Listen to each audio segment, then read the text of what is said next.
अस्सलामुअलैकुम बच्चों, उम्मीद है आप ठीक ठाक होगे, मजे में होगे और अपने एमडी कैट की बहुत अच्छे से तैयारी कर रहे होगे। तो मेरे बच्चे, मंजिल सीरीज के एक नए चैप्टर के साथ, एक नई एनर्जी के साथ मैं और मेरी टीम आपके एमडी कैट की प्रिपरेशन को बूस्टअप करने के लिए, चार चांद लगाने के लिए और तैयारी को बेहतर से बेहतरीन करने के लिए हाजिर है। मेरा बेटा, आपको जो ये वन शॉट लेक्चर की सीरीज दी जा रही है, इसका सबसे ज्यादा बेनिफिट आप किस तरह से उठा सकते हैं। नंबर एक, लेक्चर को तरीके से फोकस के साथ सारी नोटिफिकेशंस को ऑफ करके तमीज से देखो एक सेटिंग में। लेक्चर के प्रॉपर नोट्स बनाओ, जिन क्वेश्चन को टीचर दौरान लेक्चर सॉल्व कर रहे हैं उनको देखो और खुद से अटेम्प्ट करने की कोशिश करो। इससे आपको पता चलेगा कि आपके खुद के कॉन्सेप्ट्स कितने बेहतर होते जा रहे हैं।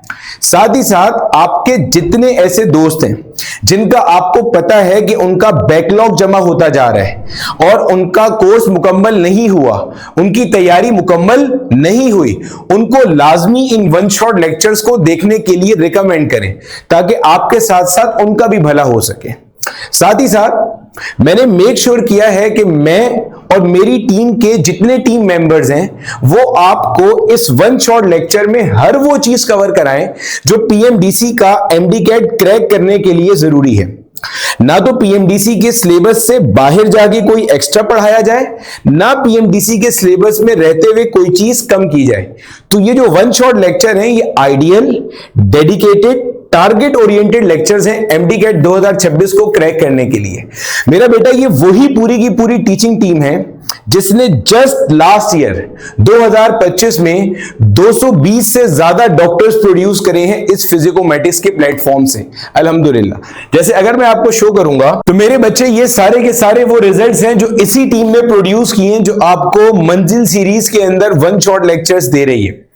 आप देखोगे तो इसके अंदर आपको जैसे ये सैयद महमूद नजर आ रहा है जिसकी सिंध के अंदर पहली पोजीशन थी, और भी बहुत सारे डॉक्टर्स आपको इसमें नजर आ रहे हैं। दादू में पोजीशन, मिटियारी की पोजीशन, सांगड़, सखर, ठट्टा, टंडो मोहम्मद खान, ये सारी पोजीशंस आपको नजर आएंगी physicomatic.com के रिजल्ट वाले सेक्शन के ऊपर। उमरकोट, कराची, नौशहरो फिरोज, सांगड़, लाइन से मेरा बेटा आप देखते चले जाओगे, देखते चले जाओगे। ये टोटल आपके पास कोई 200 के करीब डॉक्टर्स हैं, 220 के करीब डॉक्टर्स हैं जिनकी आपको तस्वीरें यहां पे नजर आ रही होंगी। तो मेरे बच्चे, यही पूरी टीम आपको भी एमडी कैट की प्रिपरेशन करा रही है और जिस तरह से आपको एमडी कैट की प्रिपरेशन कराई जानी चाहिए बिल्कुल वैसे ही आपको लेक्चर डिलीवर किए जा रहे हैं।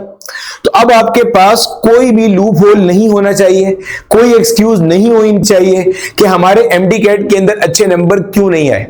तो उम्मीद है आप अपनी बहुत अच्छे से तैयारी करोगे और बहुत अच्छा एमडी कैट का स्कोर लेकर आओगे। तो all the very best.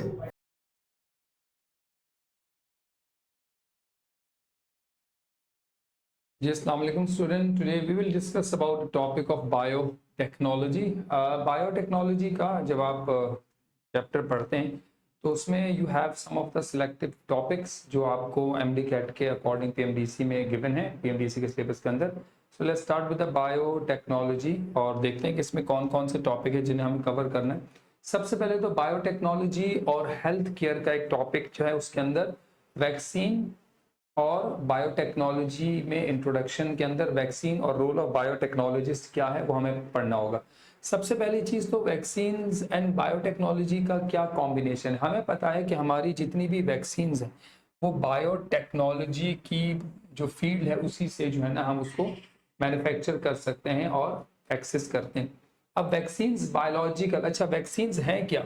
Vaccines biological preparations होती हैं जो प्रोवाइड करते हैं इम्यूनिटी अगेंस्ट स्पेसिफिक डिजीजेस। हर बीमारी की अलग अलग वैक्सीन और ये जो वैक्सीन होती हैं आपके इम्यून सिस्टम को बूस्ट करती हैं। तो ये बायोलॉजिकल प्रिपरेशन है जिसमें हम inactive form of the antigens या उस एंटीजन का जो वीक फॉर्म है या डेड फॉर्म में एंटीजन या उसकी बॉडी की जो सरफेस प्रोटीन है, there are many other method जिसमें हम वैक्सीन को इस्तेमाल करके बॉडी को इम्यूनाइज करते हैं बीमारी के अगेंस्ट। तो vaccines are the biological preparation that provide immunity and against specific diseases. They contain antigens that stimulate the immune system, यानी इनमें होते हैं weak form of antigen, inactive antigen जो एक्चुअल बीमारी नहीं फैलाते मगर वो उस बीमारी के खिलाफ बॉडी में एंटीबॉडीज को डेवलप करने में मदद देते हैं. So they contain antigen that immune system to produce antibodies, यानी जो स्टिमुलेट करते हैं इम्यून सिस्टम को ताकि एंटीबॉडीज बन सके. यानी आपकी बॉडी को आर्टिफिशियल एक्टिव इम्यूनिटी प्रोवाइड की जाती है विद दैट वैक्सीनेशन. यानी बीमार होने के बाद बीमार होने के बाद जो आपकी बॉडी को एंटीबॉडीज मिलेंगी जिसमें आपको एक हाई रिस्क होता है आइदर यू विल सर्वाइव और नॉट, तो इससे बेहतर है कि आप वो वैक्सीन लगवा लें ताकि आपको बीमार होने का ही चांस. अच्छा, ये ज़रूरी नहीं होता कि वैक्सीन लगवाने के बाद आप बीमार नहीं होंगे, लेकिन उस बीमारी की इंटेंसिटी और सीवियरिटी कम हो जाएगी, ये मेक श्योर होता है. इट्स जस्ट लाइक हेलमेट पहनने के बाद आपका एक्सीडेंट नहीं होगा, ये कहीं नहीं लिखा, लेकिन हाँ हेलमेट पहनने के बाद एक्सीडेंट अगर खुदा ना खास्ता होता है तो आपका जो डैमेज है, आपको जो चोट लगेगी उसकी सीवियरिटी कम हो सकती है. यस, ये ज़रूर होता है. अच्छा, vaccines are administered via injection और ओरली, यानी वैक्सीन्स के दो रूट्स हैं, इंजेक्टेबल और ओरल रूट. अब तक वैक्सीन इंजेक्टेबल और ओरल रूट में ही अवेलेबल हैं. They help to prevent disease और रिड्यूस सिवियरिटी, बीमारी को या तो प्रिवेंट करते हैं, नहीं होने देते, या अगर हो जाती है तो उसकी जो शिद्दत है उसको क्या करते हैं, रिड्यूस करते हैं, मतलब उसकी शिद्दत को कम करते हैं और वो बीमारी उतनी शिद्दत से नहीं होगी जितनी नॉर्मल हालत में वैक्सीन के अलावा हो सकती थी आपको. ठीक है. अच्छा, अब important vaccines developed by biotechnologist. Biotechnologist ने जो इंपॉर्टेंट वैक्सीन्स बनाई हैं उनमें क्या मेथड यूज किए हैं, किस तरह की वैक्सीन को किस चीज में एडमिनिस्टर करने के बाद बनाया है, ये बताया गया. हेपेटाइटिस बी की जो वैक्सीन है produce using recombinant DNA technology, यानी जो आरडीएनए टेक्नोलॉजी है उसके जरिए जो बायोटेक्नोलॉजिस्ट है उसने हेपेटाइटिस बी की उन्होंने वैक्सीन बनाई. इसके लिए वो हेपेटाइटिस बी के जो सरफेस एंटीजन है, हेपेटाइटिस बी के वायरस की जो सरफेस एंटीजन है उनके जो जीन्स होते हैं ना वो इंसर्ट करते हैं इनटू यीस्ट सेल. यानी हेपेटाइटिस बी के सरफेस एंटीजन के जो सरफेस एंटीजन प्रोटीन जिसको हम कहते हैं उसके जो जीन्स होते हैं वो यीस्ट में इंसर्ट करते हैं. अब यीस्ट एक फंगस है तो यीस्ट प्रोड्यूस करता है large amount of the antigen. अब आपके पास एक्चुअल वायरस नहीं है बट उस वायरस की जो सरफेस एंटीजन है ना जो आपकी बॉडी के अंदर आपके सेल के साथ अटैच होके कनेक्शन बनाती है जिससे आपकी बॉडी में वायरस अपना जीनोम इंसर्ट करता है आपके सेल के अंदर. ये उन एंटीजन को हम प्रोड्यूस करवाते हैं artificially yeast and then which is purified for vaccine use. फिर हम ये सरफेस एंटीजन बॉडी के अंदर इंजेक्ट करवाएंगे और फिर बॉडी उसके अगेंस्ट एंटीबॉडीज बनाएगी. तो इम्यून सिस्टम को हमने पहले ही बता दिया है कि ये जो हेपेटाइटिस बी है उसके जो सरफेस एंटीजन है वो इस तरह के दिखते हैं. अब सरफेस एंटीजन आपको दे दी, अब आपने उसके खिलाफ इम्यूनाइज होना है. अब कल को अगर रियल वाला हेपेटाइटिस बी वायरस आएगा तो आपकी बॉडी उसके अगेंस्ट पहले से जो है ना प्रिपेयर होगी और आपके पास एंटीबॉडीज अवेलेबल होंगी. तो अच्छा, इसके अलावा human papilloma HPV, human papilloma virus जो है ना वो स्किन की ओवर ग्रोथ और स्किन फोल्ड्स बनवाता है. तो स्किन के ऊपर कुछ उभरे हुए मोल्ड जैसे स्ट्रक्चर होते हैं ना जो स्किन में नए ग्राफ्टिंग जैसे टिश्यूज डेवलप हो जाते हैं वो इस वायरस की वजह से होते हैं. सो इट डेवलप्ड अब इसमें क्या करते हैं, डेवलप्ड यूजिंग, इसकी वैक्सीन कैसे बनाते हैं, यूजिंग जेनेटिक इंजीनियरिंग. अब इसमें जैसे आरडीएनए टेक्नोलॉजी थी सेम वही जेनेटिक इंजीनियरिंग टेक्नोलॉजी से हम करते हैं. इसमें ह्यूमन पेपिलोमा वायरस जो है ना उसकी सरफेस प्रोटीन जीन्स को इंसर्ट करते हैं इंसेक्ट के सेल्स में. यानी हमने हेपेटाइटिस बी के लिए यीस्ट को प्रेफर किया क्योंकि उसके जीन की एक्सप्रेशन यीस्ट में होती है और ह्यूमन पैपिलोमा वायरस के जो सरफेस प्रोटीन्स हैं, सरफेस प्रोटीन के जीन्स हैं वो हम इंसर्ट करते हैं इंसेक्ट के सेल्स में. अब protein is purified and uses as a vaccine और आपका इंसेक्ट जो है उसकी बॉडी के जो सेल्स होंगे उस जीन की मदद से वही सरफेस प्रोटीन बनाएंगे जो ह्यूमन पैपिलोमा वायरस की होगी और हम वो प्रोटीन जब बॉडी में इंजेक्ट करेंगे तो बॉडी को यही रियलाइज कराया जाएगा कि देखिए हम आपको कोई एक्चुअल चीज दिखाएं, ठीक है, उसकी अपीयरेंस या उसकी कोई इमेज दिखा दें और मैं बोलूं ये इमेज देखो कहीं नजर आए तो उसको ट्रेस कर लेना कि ये चीज लेकर आनी है.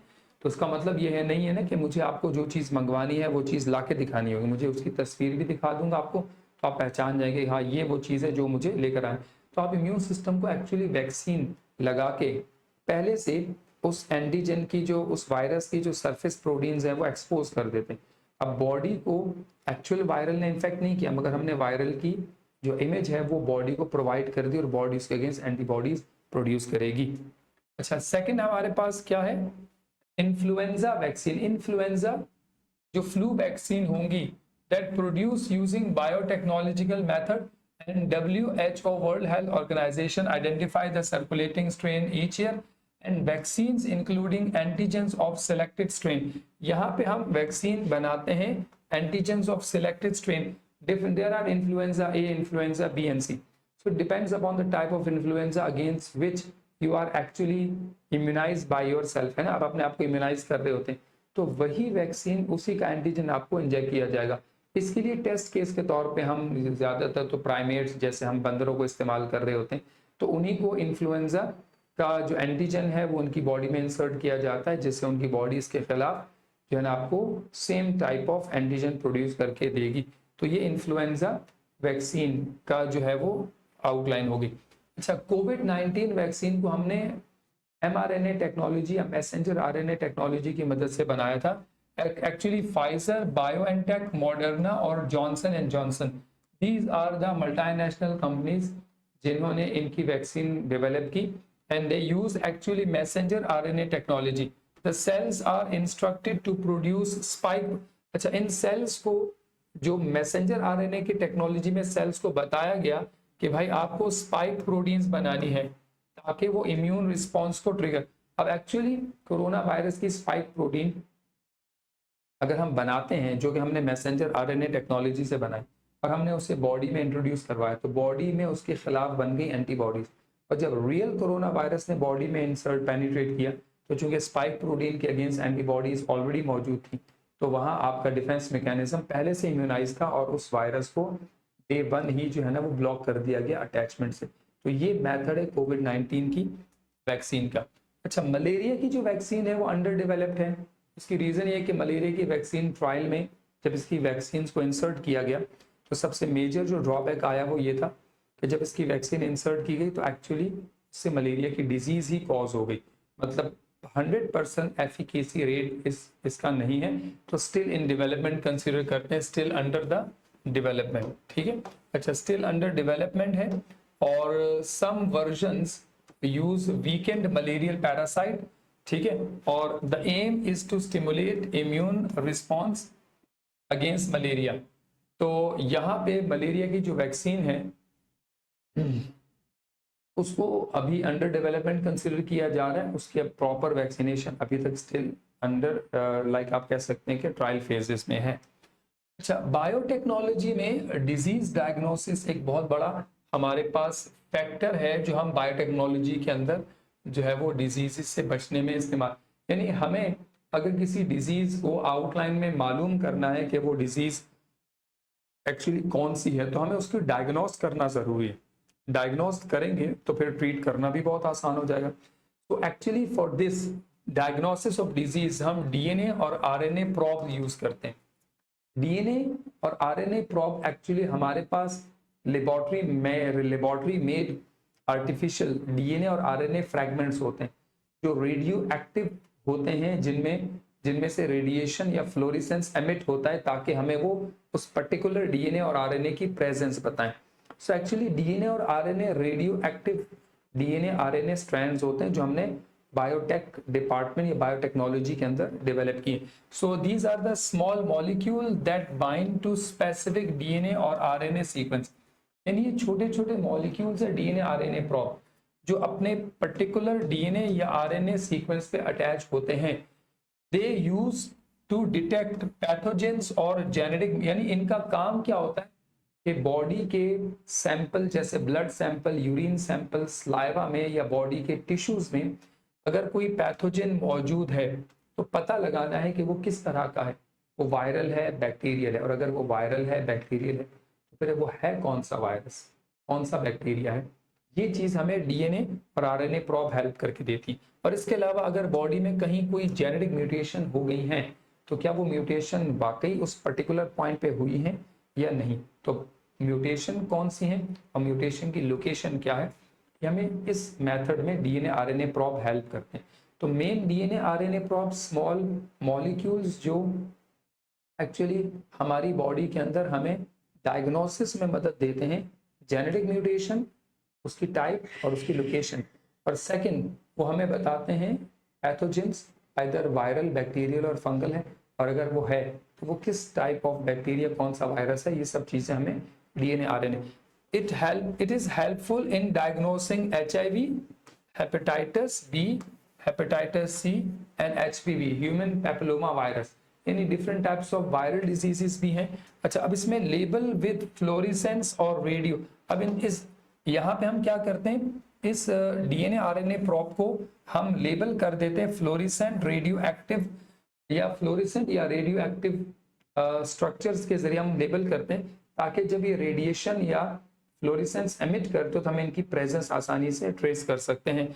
They detect pathogens in the blood sample, in the urine sample और different type of tissue sample, saliva भी उसमें ऐड कर सकते हैं, ठीक है। अच्छा, म्यूकस भी, and provide quick and the accurate diagnosis, यानी accurate और जल्दी किसी भी type of bacterial, viral, fungal infection को या जेनेटिक म्यूटेशन को ट्रेस करना हो, so we probably use DNA and RNA probe in the biotechnology, and they are one of the most important and the best diagnostic tool in biotech for diagnosis of disease, ठीक है। अच्छा, अब monoclonal antibodies का भी role बहुत important है।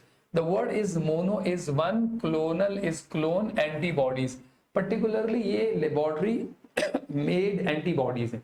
हम इनको लेबोरेटरी में बनाते हैं, फिर इनकी हम क्लोन्स बना लेते हैं, बहुत सारे ऐसे क्लोन्स जो एक्चुअली एक सिंगल एंटीबॉडी से बनाए जाते हैं, जिन्हें फिर हम बॉडी में इस्तेमाल करते हैं। सो एक्चुअली लेबोरेटरी मेड या लेबोरेटरी प्रोड्यूस्ड एंटीबॉडीज होती हैं जो टारगेटिंग स्पेसिफिक एंटीजन। अब यहाँ पे लिखा है they use to detect the proteins on the pathogens और द कैंसर। देखिए, ये बात तो कंफर्म है कि as these antibodies actually attach with the surface protein और सरफेस एंटीजन। अब अगर हमारे पास कोई मोनोक्लोनल एंटीबॉडीज जो हम जो बॉडी में हम इंजेक्ट करते हैं, तो वो करेगी क्या, वो उन प्रोटीन्स पे अटैच हो जाएगी जो पैथोजेंस या डिजीज कॉजिंग माइक्रो ऑर्गेनिज्म की सरफेस पे होती हैं, जो उनकी अपनी आइडेंटिटी होती है। या जैसे ट्यूमर सेल्स होते हैं तो उनमें भी tumour necrotic factor TNF protein होती है, जो एक्चुअली ट्यूमर सेल ही स्पेसिफिकली रिलीज करते हैं। अब अगर हम कोई एंटीबॉडी है जो किसी पर्टिकुलर डिजीज के अगेंस्ट हम बनाते हैं और वो एंटीबॉडीज हम इंजेक्ट करते हैं, तो पर्टिकुलरली वो एंटीबॉडीज हमें ट्रेस करके देंगी कि क्या वो बैक्टीरिया, वायरस या वो ट्यूमर मौजूद है, क्योंकि अगर मौजूद होगा तो ये एंटीबॉडीज उस स्पेसिफिक साइट पे गैदर होंगी और उनकी accumulation ज्यादा होगी। So they helpful in the diagnosing tuberculosis, syphilis and the Lyme disease. So these are actually the skin disease which is known as Lyme disease. ये वो डिजीजेस हैं, सिफिलिस हो गया, ट्यूबरक्लोसिस है या गोनोरिया है या बहुत सारी अदर डिजीजेस हैं, इनको हम बॉडी टिश्यूज में, बॉडी सैंपलिंग में फाइंड आउट करते हैं। And they help to detect the tumour marker in the cancer. ये जो ट्यूमर मार्कर है एक्चुअली ये tumour necrotic factor TNF proteins होती हैं, और हर ट्यूमर सेल के ऊपर ये स्पेसिफिकली डेवलप होती।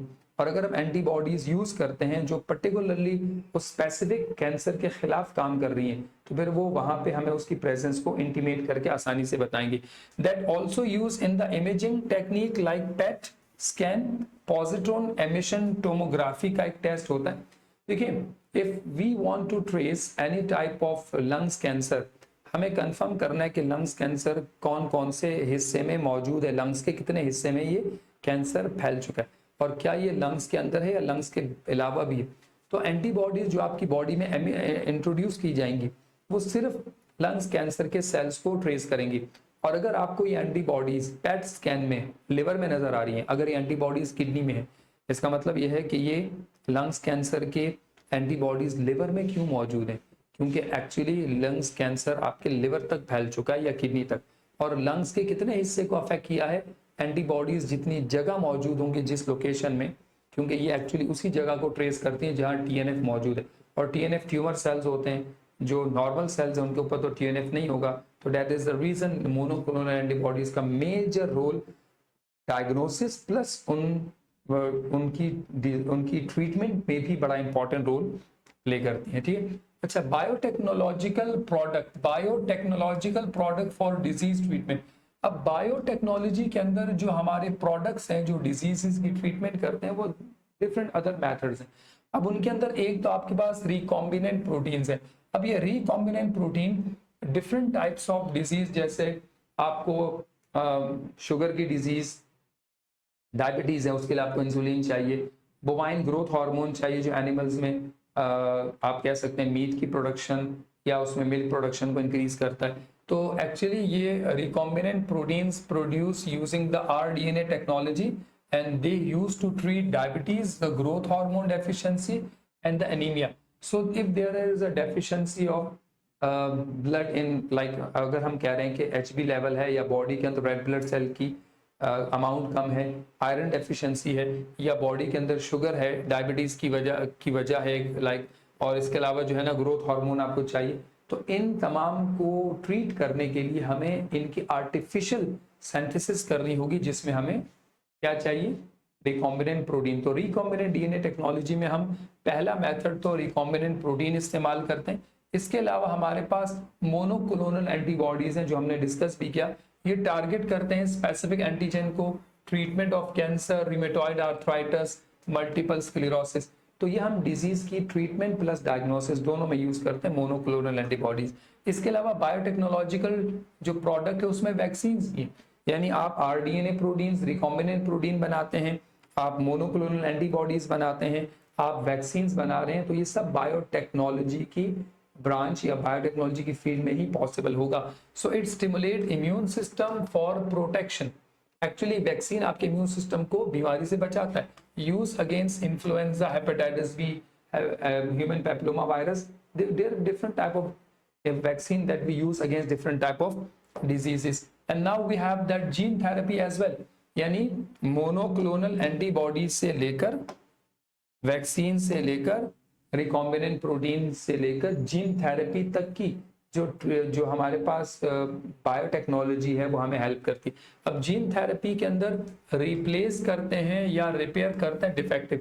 अब बॉडी में जेनेटिक डिसऑर्डर, वायरल, बैक्टीरियल तो नहीं होते, वो तो जेनेटिक डिसऑर्डर है, तो उनके अगेंस्ट हम वायरल या एंटीबायोटिक जो है वो यूज नहीं कर सकते। तो यहाँ पे हमारे पास जीन थेरेपी जो है वो उनकी जो प्रोडक्ट्स हैं वो रिप्लेस हम करते हैं डिफेक्टिव जीन को, या तो रिप्लेस रिपेयर करते हैं। यूज फॉर सिस्टिक फिब्रोसिस, जो सीवियर लंग्स इन्फेक्शन है, जिसमें लंग्स के रेस्पिरेटरी ट्रैक में थिक म्यूकस बनता है, जिससे सांस लेने में भी प्रॉब्लम होती है, तो it's actually very serious complication.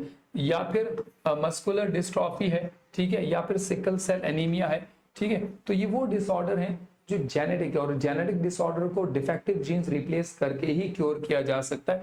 तो जीन थेरेपी भी हमें बायोटेक्नोलॉजी से ही हेल्प मिलती है। And then we have the stem cell therapies. अभी जो स्टेम सेल्स थेरेपीज हैं, they actually use to provide to cure those diseases which are unable to. Reason is that जैसे आपके न्यूरोलॉजिकल डिसऑर्डर में neuron दोबारा से ग्रोथ नहीं करते, तो हम क्या करते हैं, use stem cells to repair और replace the damaging tissues, particularly in your spinal cord injuries या ब्रेन से रिलेटेड कोई डिसऑर्डर है। अब इसमें applied in the Parkinson's disease, spinal cord injuries and the diabetes. तो पर्टिकुलरली हमारे पास जो डिजीजेस हैं जिनमें बॉडी के अंदर टिश्यूज दोबारा से रिपेयर नहीं हो सकते, हम उनको स्टेम सेल्स थेरेपी से दोबारा से रिपेयर या उनके दरमियान कनेक्शन को डेवलप करने की कोशिश करते हैं। तो ये जितनी भी आपने आउटलाइन पढ़ी है ना बायोटेक में, ये PMDC के एक्यूरेट टॉपिक के मुताबिक है, जिसमें role of biotechnologist in vaccination या वैक्सीन्स की development, plus DNA RNA prop की फॉर्मेशन, उनका रोल, मोनोक्लोनल एंटीबॉडीज का रोल, और बायोटेक्नोलॉजिकल प्रोडक्ट कौन कौन से मेथड बायोटेक्नोलॉजी में यूज होते हैं। And let's start with some of the MCQs. We have the first MCQs as vaccines are the best described as. Vaccines are the best described as, क्या word use कर सकते हैं, chemical drugs तो नहीं है, biological preparation है। Yes, क्या vaccines biological preparation है जो आपको इम्यूनिटी प्रोवाइड करते हैं डिफरेंट टाइप्स ऑफ डिजीजेस के अगेंस्ट, ठीक है, और हर डिजीज की वैक्सीन अलग होगी। Main function of vaccine is to stimulate. अब वैक्सीन का मेन फंक्शन है कि वो आपकी बॉडी में स्टिमुलेट करता है प्रोडक्शन को, किस चीज की, एक्चुअली पर्टिकुलरली एंटीबॉडीज को, क्योंकि आपकी बॉडी को हम अर्लीस्ट फॉर्म में एक inactive form of antigen provide करेंगे, बॉडीज के अगेंस्ट एंटीबॉडीज डेवलप करेगी। Vaccines are commonly administered. Usual अब तक की जो वैक्सीन का रूट है वो इंजेक्टेबल है और ओरल है। There is no any other of inhalants still अब तक, या पैच में सरफेस टॉपिकली अप्लाइड वैक्सीन का कोई अभी तक कोई हमारे पास जो है ना वो इनपुट नहीं। In future if it would be तो वो कह नहीं सकते, लेकिन अब तक ओरल ड्रॉप जैसे पोलियो वैक्सीन या बाकी जो अब इंजेक्टेबल वैक्सीनेशन कराते हैं वो सब आईवी के तौर पे आपको इन आईएम दी जाती थी। तो ये vaccines are commonly administered, injectable और ओरल। अच्छा, हेपेटाइटिस बी की जो वैक्सीन है ना, हेपेटाइटिस बी, इसकी वैक्सीन बनाई जाती है by the recombinant DNA technology, rDNA, और इसके अंदर आप इसको यीस्ट के सेल के अंदर इसके सरफेस एंटीजन के जीन्स इंसर्ट करते हैं। And now we have a topic of hepatitis B vaccine. Hepatitis B vaccine production जो है उसमें gene inserted into the yeast cells. Definitely yeast के सेल के अंदर इनकी जो जीन्स हैं वो एक्सप्रेस होते हैं और सरफेस एंटीजन हम आसानी से बना सकते हैं। HPV human papilloma virus, HPV vaccine development involve insertion of gene. तो इसमें जो जीन्स होते हैं उनको हम इंसर्ट करते हैं इनटू द इंसेक्ट सेल्स, क्योंकि इनके जीन्स की एक्चुअल एक्सप्रेशन इंसेक्ट के सेल्स में होती है। तो हमें जहां पे बेस्ट एक्सप्रेशन और ट्रांसलेशन मिलेगी हम वहीं पे वो जीन्स इंसर्ट करेंगे। इन्फ्लुएंजा वैक्सीन जो है उसकी जो कॉम्पोजिशन है is mainly based on the, तो एक्चुअली उसमें ये था कि सर्कुलेटिंग स्ट्रेन, यानी उसकी जो कॉम्पोजिशन है उसकी बेस होती है कि WHO सिलेक्टेड सर्कुलेटिंग, यानी WHO ने, वर्ल्ड हेल्थ ऑर्गेनाइजेशन ने इन्फ्लुएंजा के जितने भी स्ट्रेन को जो जिनको आइडेंटिफाई किया हुआ है उनके अगेंस्ट सर्कुलेटिंग स्ट्रेन को यूज किया जाता है। तो इन्फ्लुएंजा वैक्सीन में डेड बैक्टीरिया नहीं होगा, सिंथेटिक या ह्यूमन एंटीबॉडीज नहीं है, particular WHO selected circulating strains को इस्तेमाल किया जाएगा। अच्छा, WHO world health organisation plays a key role in influenza vaccine by selecting the circulating strain annually, क्योंकि there are many of the influenza strain actually to be discovered every year। तो जिस तरीके से डेवलप हो रही हैं और वो डिस्कवर हो रही है तो उसका पूरा डाटा जमा किया जाता है जिसके against different type of vaccination जो है वो डेवलप की जाएंगी। कोविड-19 वैक्सीन, ठीक है, मैसेंजर आरएनए में works by instructing the cells to produce. तो यहाँ पे कोविड-19 में जो मैसेंजर आरएनए टेक्नोलॉजी हम यूज करते हैं उसमें वैक्सीन बॉडी के लिए स्पाइक प्रोटीन्स बनाती है, यानी इसमें हम स्पाइक प्रोटीन मैसेंजर आरएनए की मदद से बनाएंगे जिसको एज ए वैक्सीन हम बॉडी में इंसर्ट करवाएंगे। फाइजर बायोएनटेक वैक्सीन, फाइजर की और बायोएनटेक वैक्सीन जो है ना ये based on DNA vaccine technology या मैसेंजर आरएनए, या एक्चुअली इसके अंदर जो मेन मेथड है वो mRNA टेक्नोलॉजी है, क्योंकि ये जो फाइजर और बायोएनटेक, मॉडर्ना या जॉनसन एंड जॉनसन जो जितनी भी थी आपने एस्ट्राजेनेका, इनकी जो मेन आउटलाइन टेक्नोलॉजी थी वो मैसेंजर आरएनए टेक्नोलॉजी थी जिससे सरफेस या spike protein of the corona virus को प्रोड्यूस किया गया। तो इस एमसीक्यू का ऑप्शन बी करेक्ट आंसर है। Johnson and Johnson covid vaccine जो है ना, इन्होंने जॉनसन एंड जॉनसन में कोविड-19 वैक्सीन इनएक्टिवेटेड बैक्टीरिया यूज किया या वायरल वेक्टर टेक्नोलॉजी। अच्छा हाँ, यहाँ पे जॉनसन एंड जॉनसन के अंदर जो मैसेंजर आरएनए है ना उन्होंने उससे हटकर क्या बनाया था, वायरल वेक्टर टेक्नोलॉजी। वायरल को एज ए वेक्टर उस जीन को इंसर्ट करवाने के लिए इस्तेमाल किया था, तो ये वायरल वेक्टर टेक्नोलॉजी इस्तेमाल की गई थी जॉनसन एंड जॉनसन में कोविड-19 वैक्सीन के लिए। अच्छा, malaria vaccine is primarily aimed, malaria vaccine to stimulate immunity against, definitely malaria की वैक्सीन है तो malaria parasite, but we already discuss कि ये अंडर कंस्ट्रक्शन, अंडर डेवलपमेंट है, इसके ट्रायल फेजेस है, ये 100% अप्रूव वैक्सीन नहीं है। DNA and RNA probes are mainly used to detect, DNA RNA probe specific genetic sequence, protein structure या lipid layers या hormone level। अब यहाँ पे DNA RNA जो है ना वो specific genetic sequence in the body उसी को जो है ना डिटेक्ट करते हैं। चूंकि डीएनए और आरएनए फ्लोरिसेंट होते हैं, तो जहां particular sequence of DNA RNA मौजूद होगा, ये वहां अटैच होकर हमें उस पर्टिकुलर म्यूटेंट जीन्स की या उस टाइप ऑफ जीन की या डीएनए की प्रेजेंस के बारे में कंफर्म करेंगे। Now the DNA RNA probe are often labelled, इनकी लेबलिंग होती है। डीएनए आरएनए प्रोब को लेबल करते हैं फ्लोरिसेंट या रेडियो एक्टिव मार्कर, जो actually as a trace element हमें इन डीएनए और आरएनए प्रोब की लोकेशन को ट्रैकर के तौर पर आइडेंटिफाई करने में हेल्प करता है। अच्छा, DNA probes are useful. DNA probe किस चीज में यूजफुल होते हैं? DNA probe useful in the diagnosis of the diabetes, asthma, या डेफिनेटली जैसे एचआईवी और hepatitis B infection, hepatitis C वगैरह है, तो हेपेटाइटिस और ह्यूमन इम्यून डेफिशिएंट वायरस की प्रेजेंस में अगर हम देखें, क्योंकि हमें actually viral bacterial DNA RNA को ट्रेस करना है। इसमें डायबिटीज, अस्थमा तो आपके पास जेनेटिक है, और बोन फ्रैक्चर है वो भी नहीं है, वो तो एक्सरेज है। हार्ट अटैक ओनली वो आपके पास अलग है, वो ड्रॉप टेस्ट होता है, वो एक अलग प्रोटीन। तो यहाँ पे डीएनए प्रोब और आरएनए प्रोब पर्टिकुलरली एचआईवी और हेपेटाइटिस इन्फेक्शन को ट्रेस करते हैं। Monoclonal antibodies are produce in the laboratory. Actually laboratory conditions में हम इनको लैब में प्रोड्यूस करते हैं, ठीक है। कोई रैंडम म्यूटेशन इन बैक्टीरिया या प्लांट फोटोसिंथेसिस में नहीं होता, तो लेबोरेटरी कंडीशन में ये प्रोड्यूस की जाती हैं, जो एक बनती है फिर उनके क्लोन बनाए जाते हैं।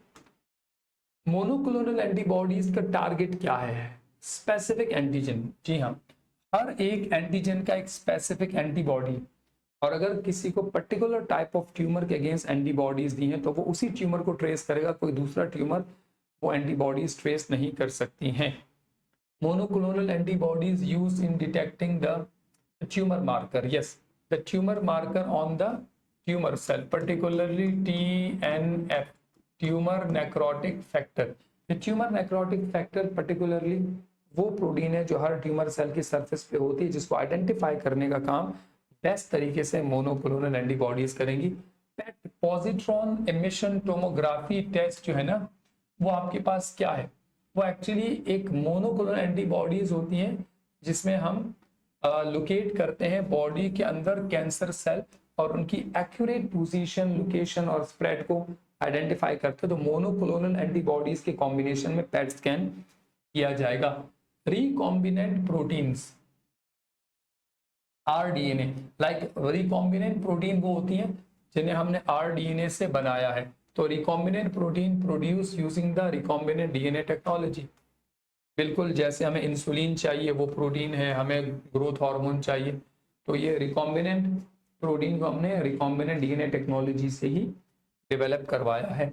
अच्छा, रिकॉम्बिनेंट इंसुलिन मेनली यूज, अब ऐसी इंसुलिन जो रिकॉम्बिनेंट टेक्नोलॉजी से हमने हासिल की है, उसको इस्तेमाल करते हैं डायबिटीज की ट्रीटमेंट के तौर पे। एक सिम्टोमेटिक ट्रीटमेंट में जब डायबिटीज का कोई इंडिविजुअल है जिसका शुगर लेवल इशू है, तो वो डायबिटीज के लिए इंसुलिन के इंजेक्शन जो लगा रहा है वो परमानेंट इलाज तो नहीं है, बट एक्चुअली वो सिम्टोमेटिक क्योर है डायबिटीज का।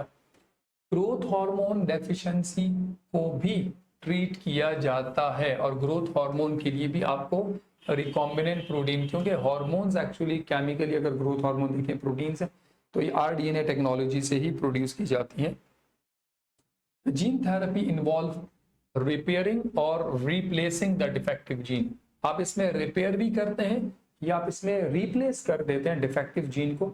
इन वीवो कंडीशन और इन विट्रो दोनों में हम कर सकते हैं, डिपेंड्स अपॉन द किस तरह की डिजीज है, तो इसका ऑप्शन बी होगा।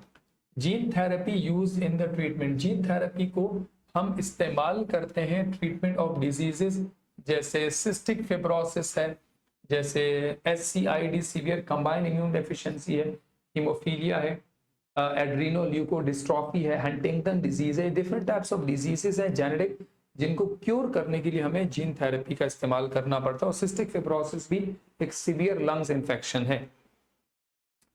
Now we have MCQs, the stem cell therapy mainly. अब ये जो स्टेम सेल थेरेपी होती है ये मेनली इन्वॉल्व होती है उस जगह जहां टिश्यूज डैमेज हो जाए, जो सेल्फ रिपेयर नहीं होते। So they are actually responsible to increase the replace the damaging tissues and to replace them by the normal और healthy tissues। तो जहां पे जैसे स्पाइनल कॉर्ड इंजरीज अगर हो जाती हैं तो उनके अंदर ये स्पाइंस में जो नर्व्स होती है दोबारा रिपेयर नहीं होती। स्टेम सेल थेरेपी से we actually are trying to develop a connection between those neurons, ठीक है।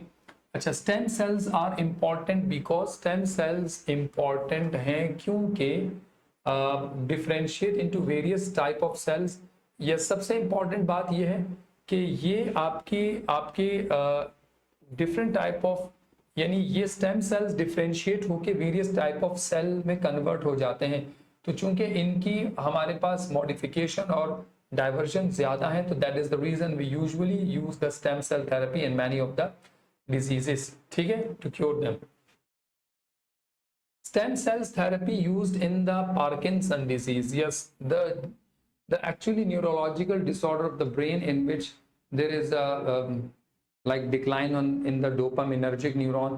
डोपामिन लेवल डिक्लाइन करता है तो जो बॉडी के अंदर मोटर एक्टिविटीज होती है ना वो प्रॉपर रेगुलेट नहीं होती और बॉडी के डिफरेंट लिम्स में, हाथों पैरों में ट्रेम्बलिंग स्टार्ट हो जाती है। तो इसको हम स्टेम सेल थेरेपी से जो है ना we are trying to cure this disease.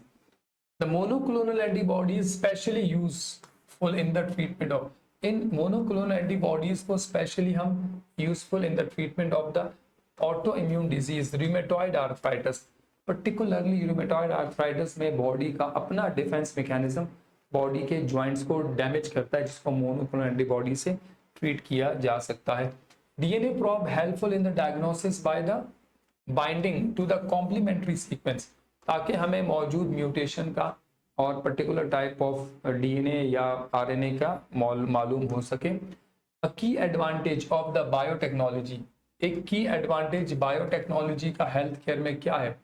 Actually less accurate treatment या rapid and precise diagnosis, the rapid and the precise diagnosis and the therapy, ताकि हम अच्छे से अच्छे और एक्यूरेट डायग्नोसिस कर सकें और डिजीज को डायग्नोस करने के बाद उसका इलाज करना बहुत हद तक पॉसिबल और मुमकिन हो जाता है। क्योंकि अगर डायग्नोस नहीं कर पा रहे तो इट विल बी अनेबल, यानी अगर आपको क्वेश्चन ही समझ में नहीं आ रहा तो जवाब ही नहीं दे पाएंगे।